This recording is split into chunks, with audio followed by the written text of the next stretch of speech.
Hi, I'm Daniel Minato. I'm taking over Jonna's channel for today. Are you?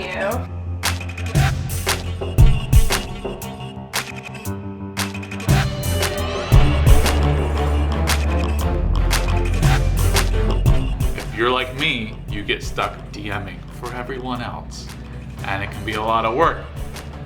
But sometimes having the right tools can make the work a little bit easier. Something I love to do is maps, because when I'm playing as a player, I hate not knowing where I am. You just arrive in a random village and there's people attacking. Well, why are they attacking? What are you protecting? There's no context to anchor you. So I like making big world maps and then making smaller regional maps and then making smaller maps still. And this is an unfinished map on very nice charcoal paper from an art store.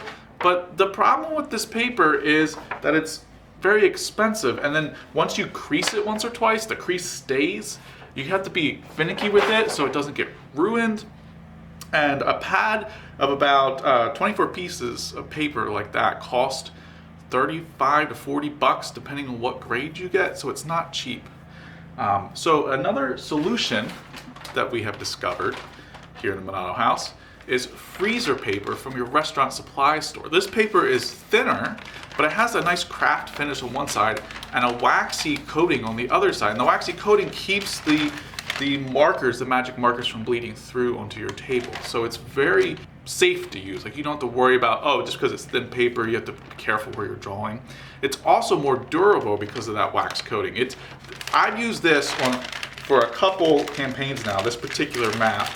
And it's been handled a lot. It's been rolled up, re-rolled, straightened out, had dice rolled on it and stuff like that. And you can crinkle it up, it makes great noise, and straighten it out, and it's mostly just fine. The best part about this paper is that it comes in 18 inches wide by 1,000-foot long rolls. And we bought this about 5 years ago. It costs you anywhere between $35 to $45, and it'll last you like forever. It feels like forever. And you can also use it in the kitchen because it's food grade. When you're at the restaurant store, find one locally. You may not know they exist, but they exist. You can walk into them. They have a whole section of paper packaging products, butcher paper. You might get some ideas. You will be amazed if you go to the art supply store and then take a trip to your restaurant supply store of how cheap the paper is in comparison, and it's still like good quality paper. Now, some of you out there don't like pen and paper or marker and paper for some reason. I don't know. You like this electronic stuff. So why don't you follow me to the computer and we'll look at some electronic solutions to map making. There are a lot of software solutions to making maps these days, and a lot of them require a monthly subscription. And I'm kind of old school. I like to buy software and have the rights to own them in perpetuity. There's also some online map making software programs out there where if you make the map, you don't actually own the rights to that map. Anything you make on that software belongs to the software company. This is a program I found. It's called WonderDraft. You can find it at wonderdraft.net. It costs $30, and then you own it.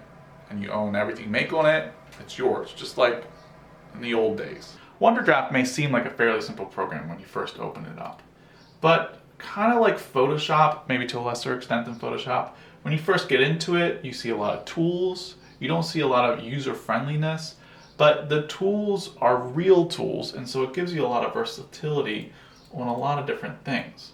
And you can, they have a very easy way to draw land in the area with your mouse. It can also generate land automatically if you wanted to do that. You can color in different colors for the land here. And of course you can change all that. A very cool feature though is that you can go online and you will find that people have made plugins for this. So they've made their own custom labels and symbols that you can add.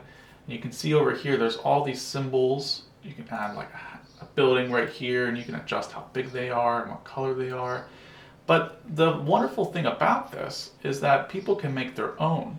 All these over here I have are ones that people have made of themselves, and you just download them, put them in the right file, and then you have that asset. So if you know how to make your own assets, you can just import your own. The cool feature is that these trees over here, you can have these tree assets, and what people do is they'll make 5 or 6 different versions of a tree, and then as you place them, the program will automatically randomly place trees. So you don't always have the same exact tree. They look similar, but they're slightly different. And let me zoom in a little bit here. And what that lets you do is make really natural looking forests. Now these are clear trees, they don't have any color in them, but then you can go and change the color of them. Some of these would. If you're making your own assets, you can choose. I've used this program a lot to make maps that I then put on the next thing I want to show you, which is World Anvil. I like to use World Anvil to organize my thoughts, my world, to add detail, writing. I'm not sponsored by World Anvil or Wonderdraft. These are just tools that I actually use and I enjoy. There is a free level that you can create an account and start a world and you don't have to pay anything. I do pay $50 a year so I can have more storage spaces, mostly what I get, storage space and some extra tools. The truth is, most of my players never look at the thing I created in here, but I like it because it helps me organize my thoughts. It allows you to create, for lack of a better word, a wiki page for your world. You can link articles and have highlights and maps. I think since we're talking about maps though, there's so much in this website that I can't really go into it all right now. A really fun thing about this website is that you can upload maps. Now this is a map that I created in Wonderdraft. I've uploaded it into here, and you can see I have names of places everywhere. And now anybody can pull this up. You can share, you can make it public or make it private. I have this public, so anyone can pull this up and use this map if they so wish. Now this map I haven't developed a lot. This is a less awesome map. Let's see, this is another map I made in Wonderdraft. And it's very easy to add little icons in here. So I added this little tab, and this is telling you that this is the Schuylkill River, and I don't really have an article linked to this, but you could link an article. When you click that tab, it tells you a little something about that location.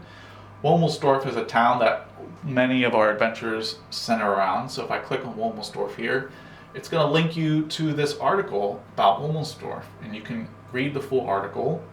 And you can, like I said, you can make stuff private. You can make stuff on this that only certain users can see. But if I have a certain player in my party who is very knowledgeable about this land, I could say, okay, look, here's, on your account, I've made, this much more information available to you. So if you want to go find out more, you have access to this knowledge, but nobody else has access to this knowledge. So you should check out this World Anvil. There's a lot of stuff that other artists have put up, stuff that makes my stuff look childish, quite frankly. There's great artwork, great stories, and it's free to browse. A lot of it, people have a lot of stuff up there for the public to view.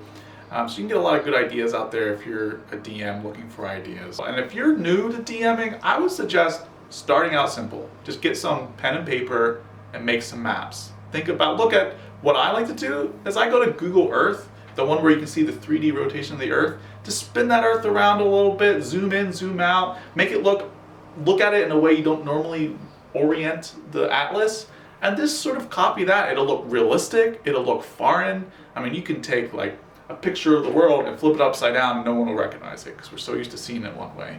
That's a great way to get started. And let me know what you guys like using. If you've got a program and you just love it and you don't hear a lot of people talking about it, you should link it below. Do you use World Anvil and you have a world that you want to share?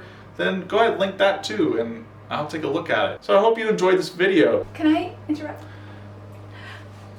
If you must. Okay, I just wanted to let everybody know that if you're interested in watching more RPG content, be sure to check out Rob's Tabletop World.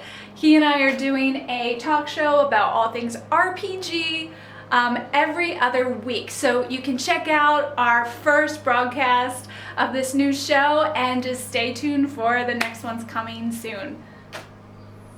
So have you ever checked out my world on World Anvil? You know, I've spent more hours making this world for you than you've spent playing in Canada. I've read it, I've seen it, I know about your maps and mountains.